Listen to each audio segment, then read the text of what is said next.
Next, Zachary Gittrich. I just want to preface this by saying that I'm here as an individual. I'm not representing any organization or group. There are many pressing questions that keep us up at night. Will global warming destroy life as we know it? Is chocolate better than vanilla? Does pineapple belong on pizza? What is Trump's hair made out of? Does Diane Benjamin have a soul?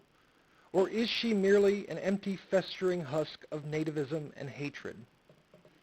We may never know the answer to some of these questions. But there are some questions we can answer. For instance, what should be done with cannabis tax revenue? And I want to begin to answer this in the negative, about where the revenue should not go. I don't think a dime, a penny, that 9-10 stuff they get you with at the gas station, not even a hay penny of cannabis tax revenue should go to the Bloomington Police Department. And here's why. The overwhelming majority of issues we've gotten from prohibition have been from highly unjust and draconian policing. If your house burns down, you don't give the insurance money to the arsonist.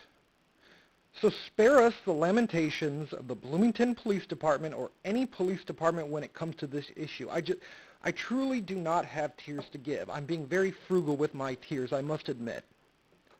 Regarding cannabis, police are better seen and not heard. Because we've been listening to law enforcement's opinion about cannabis for over 40 years. And what recommendations did we get?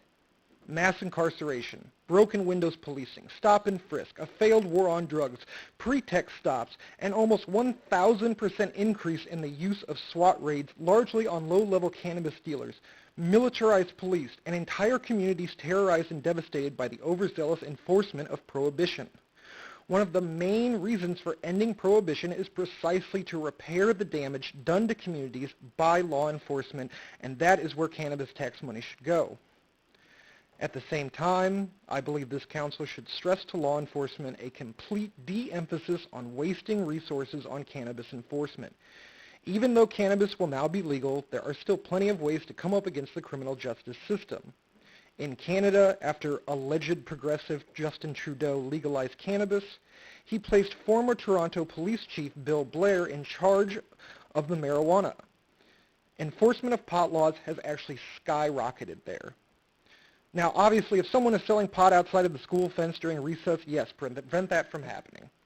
But if you have some even adult teenagers smoking pot or even selling it, leave them alone. Let ISP waste their resources in dealing with it. But I think a majority of residents are long past exhausted with draconian cannabis reform. Thank you. Thank you.